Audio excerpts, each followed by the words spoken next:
তরকারিটা দেখুন কত সুন্দর হয়েছে।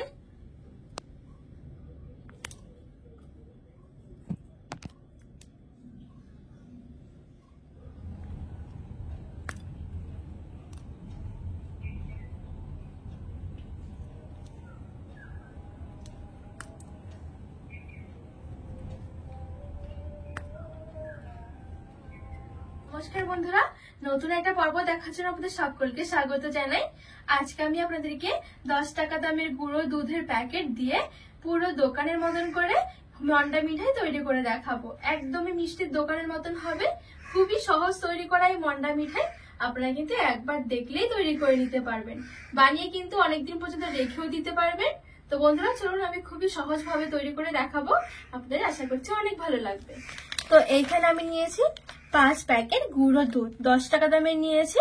10 টাকা দামের এই 5 প্যাকেট গুঁড়ো দুধ দিয়ে কিন্তু অনেকগুলোই মন্ডা মিঠাই হবে। এবার আমি এখনো গ্যাস জ্বালানি, একটা কড়াই নিয়েছি।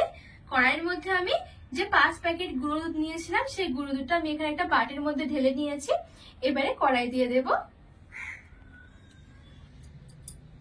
তো এখানে আমি ছোট বাটিটা মেপে কিন্তু গুঁড়ো দুধটা নিয়েছিলাম, 1 বাটির মতন হয়েছে। এবারে এই বাটিরই 2 বাটি দিয়ে দেবো হালকা কুসুম গরম জল।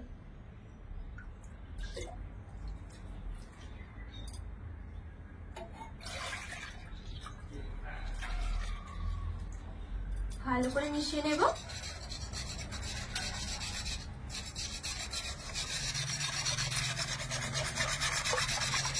এখানে খুব ভালো করে আমি জলের সাথে গুঁড়ো দুধটা মিশিয়ে নিয়েছি। এবারে আমি গ্যাসের আঁচটা জ্বালিয়ে একটু ফুটিয়ে নেব এই দুধটা। আর এইদিকে দুধ থেকে ছানা কাটানোর জন্য আমি এখানে একটা বাটির মধ্যে নিয়ে নিচ্ছি ভিনেগার 2 টেবিল চামচ, আর নিয়ে নিচ্ছি 2 টেবিল চামচ জল। এবারে এক সাইডে রেখে দেব।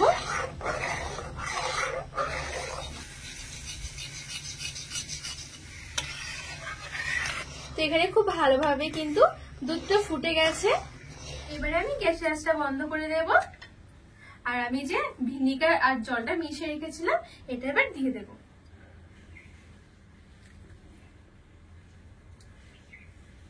এখানে কিন্তু ছানা কাটাতে ভিনেগার না থাকলে লেবুর রসটাও কিন্তু দেওয়া যাবে। এবার হালকা হাতে এভাবে করে একটু নেড়ে চেড়ে মিশিয়ে নেব।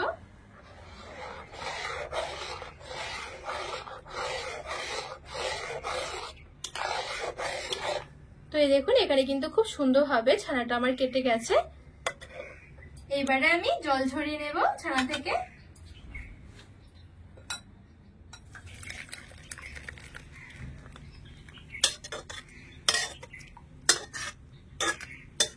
এবারে উপর থেকে আমি অল্প অল্প করে জল দিয়ে ছানাটা একটু ধুয়ে নেব। এইভাবে কিন্তু গুঁড়ো দুধ দিয়ে ছানা কাটালে ছানার পরিমাণটা কিন্তু একটু বেশি হয়।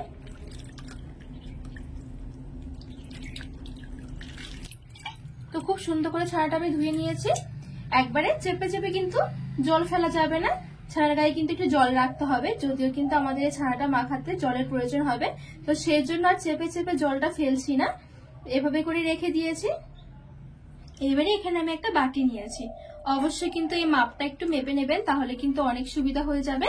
বাটির মধ্যে আমি ছানাটা নিয়ে নিচ্ছি, দেখবো যে বাটিটার কতটুকু হচ্ছে আমার এই ছানাটা।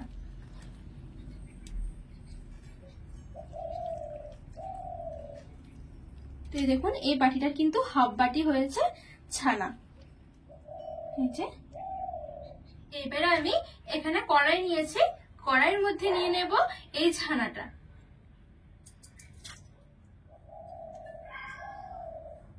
এইখানে আমি এই বাটিটা মেপে কিন্তু ছানাটা নিয়েছিলাম, ছানাটা হয়েছিল আমার হাফ বাটি। তো এই হাফ বাটি ছানার জন্য আমার লাগবে 1 বাটি চিনি। চিনির পরিমাণটা কিন্তু এখানে একটু বেশি দিতে হবে। আর এইখানে আমি নিয়েছি 3টে এলাচ, এলাচের ভেতরের বীজগুলো একটুখানি চিনি দিয়ে গুঁড়ো করে নিয়েছি।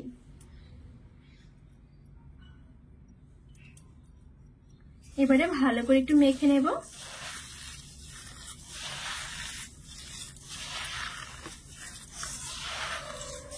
এভাবে কিন্তু আপনারা খুব সহজে 10 টাকা দামের গুঁড়ো দুধের প্যাকেট দিয়ে কিন্তু মন্ডা মিঠাই তৈরি করে নিতে পারেন। এই মন্ডা মিঠাইগুলো কিন্তু আমরা অনেক সময় যদি পুজো দিতে চাই সেখানে কিন্তু দেখা যায়।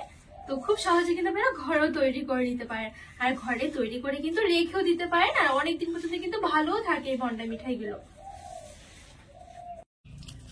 তো এখানে কিন্তু মাখাতে আমার জল লাগেনি, যেহেতু আমি ছানার গায়ে কিছুটা জল রেখেছিলাম।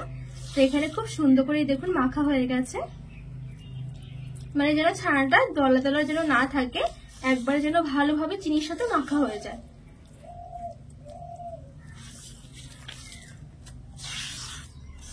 তো এবারে আমি গ্যাস জ্বালিয়ে কড়াইটা বসিয়ে দেব।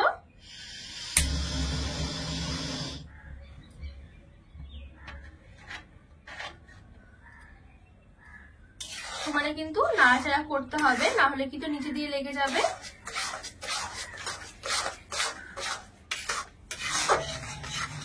তো এই দেখুন এখানে কিন্তু চিনিটা একদম গলে গেছে, আর চিনি কিন্তু জল ছেড়ে দিয়েছে। এইবারে মিডিয়াম আছে আমি সমানে নেড়ে ছেড়ে পাক করে নেব। আর বন্ধুরা এখানে কিন্তু পাকটা হতেও খুব বেশি একদমই সময় লাগবে না, খুবই অল্প সময়ের মধ্যে কিন্তু হয়ে যায়। আর সমানে কিন্তু অনবরত এরকম করে নেড়ে ছেড়ে রাখতে হবে, তা না হলে কিন্তু নিচে দিয়ে খুব তাড়াতাড়ি করে লেগে যাওয়ার সম্ভাবনা থাকে।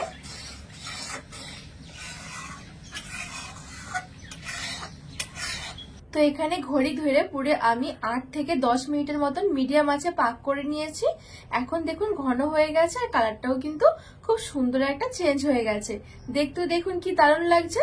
তো এর বেশি আমি আর কিন্তু পাক করব না, এবার গ্যাসের আঁচ থেকে নামিয়ে নেব। তো এখন দেখুন কতটা পাতলা আছে। তো নাড়াচাড়া করতে করতে কিন্তু খুব সুন্দরভাবে জমাট বেঁধে যাবে। আর এটা কিন্তু অবশ্যই একটু এরকম পাতলা থাকতে কিন্তু নামাতে হবে।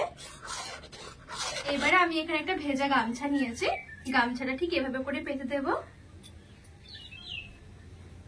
এবারে আমি এখানে একটা চামচ নিয়েছি, চামচের মধ্যে এরকম করে 1 চামচ করে নিয়ে নেব। এতে করে কিন্তু মন্ডাগুলো পুরো এক সমানের মতন হবে।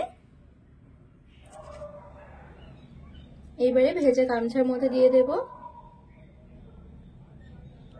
ঠিক এভাবে করে আমি দিয়ে দেব।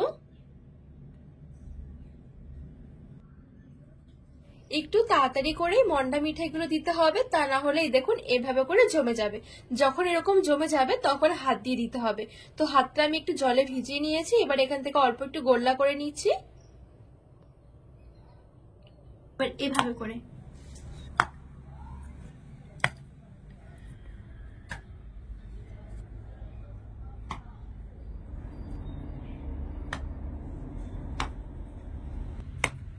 তো এখানে আমার সবগুলো দেয়া হয়ে গেছে মন্ডা মিঠাই। আর এখানে যে আমি প্রথমে দিয়েছিলাম সেগুলো দেখুন একটু চ্যাপটা হয়েছে, আর পরে যেগুলো দিয়েছি সেগুলো দেখুন একটু কি সুন্দর পুরো দোকানের মতন হয়েছে। তো একটু তাড়াতাড়ি করে করতে হবে, নাহলে খুব তাড়াতাড়ি করে কিন্তু জমে যায়। তো সেই জন্য আমি তাড়াতাড়ি করে চামচ দিয়ে দিয়ে নিয়েছিলাম। তো এই দেখুন কত সুন্দরভাবে উঠে আসছে,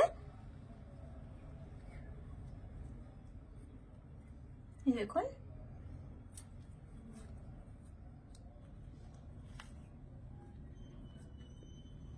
আর এটা দেখুন কত সুন্দর হয়েছে।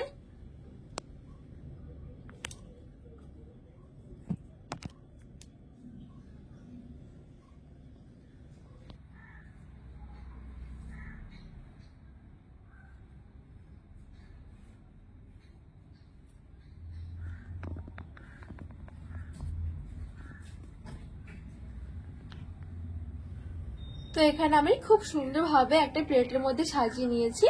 দেখুন পুরো মিষ্টির দোকানের মতন মন্ডা মিঠাই কিন্তু আমাদের রেডি করা হয়ে গেছে। এইবারে চলুন একটা ভেঙেও দেখায় যে কত সুন্দর জমেছে। খুবই তাড়াতাড়ি করে হয়ে যায়, একদমই অল্প সময়ের মধ্যে হয়ে যাবে এই মন্ডা মিঠাইগুলো।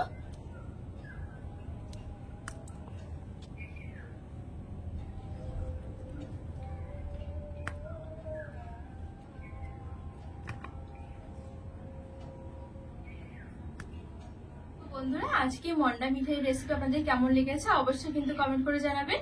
আর রেসিপি ভালো লাগলে চ্যানেলটিকে সাবস্ক্রাইব করে পাশে থাকা অনুরোধ রইল।